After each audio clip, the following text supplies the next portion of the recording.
So let's have a think about what children of different ages experience when they lose a loved one. It's a bit of a myth that babies are too young to experience bereavement. We know that the brain is developing in response to the focused attention of a caregiver, a key attachment figure. At the ages of 0 to 6 months, a baby's development is completely fueled by interactivity with that person, or what maybe two really close people who are giving the baby what it needs and responding to its prompts. And if a baby loses a key caregiver, then the child's needs go unanswered, and the baby will be aware of that. So I don't know if you've ever seen the still face experiment, but it shows how a baby's behaviour is designed to elicit response from a parent.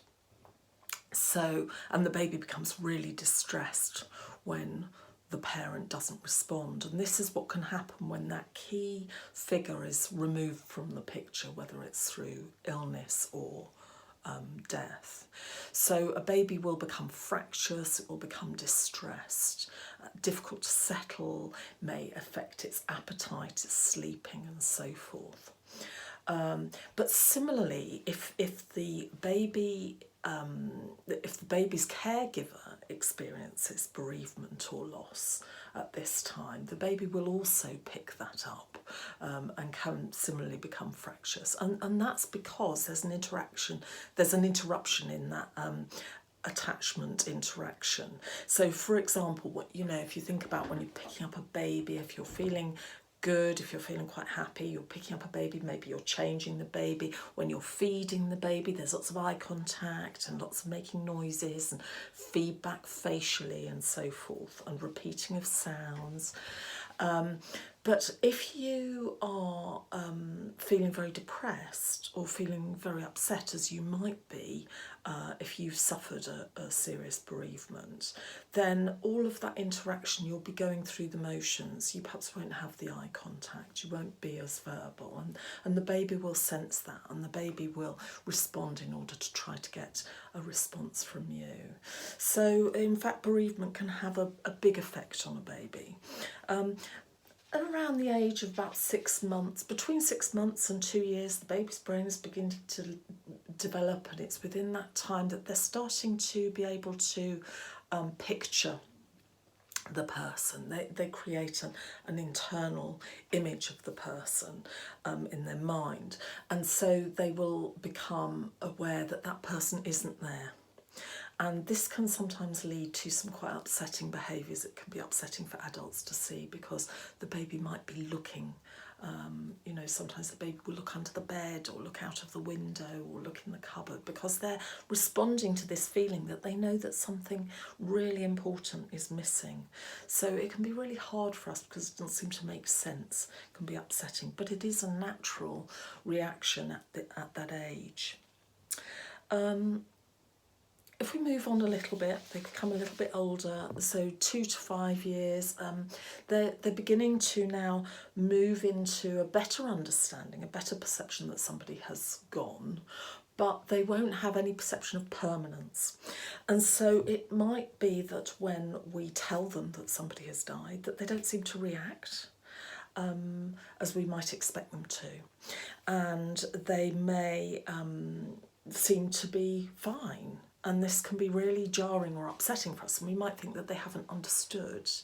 And it could, these things are difficult to understand. They're difficult for us as adults to understand.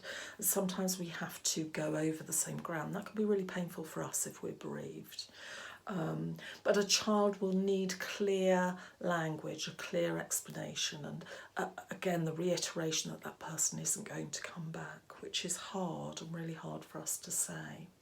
But don't worry too much if they don't seem to get it, because it's not going to prevent them from grieving naturally. It's not going to prevent them from moving through the process that they need to move through, which will happen quite naturally. But what we do have to watch out for at this age is a tendency towards magical thinking. And what I mean by that is that a child is naturally very egocentric. And, you know, at that age, you think that everything is caused by and a response to what you do, your own actions. And so when somebody dies, it's natural for a child to feel that they have actually caused it in some way. So if, for example, the child has been naughty, been told off, they may internalise that they've actually done something wrong and that this is a punishment, or that that person has left because they don't want to be with them.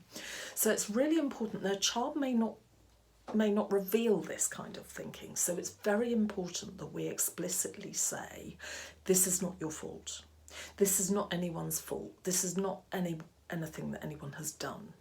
Of course, it's more complicated if we're talking about, you know, a situation in which somebody has killed somebody else, but thankfully that's very rare. But that would be a more complex conversation, obviously. But generally, when people are dying of an illness, explaining that these things they happen. This is unfortunate, and it's one of the horrible things that happens, but it doesn't mean that they're responsible. They have not done anything wrong. So we have to watch out for magical thinking. And, you know, to some extent we all do that, don't we? We say, what have I done to deserve this, you know? But it is part of that stage of development.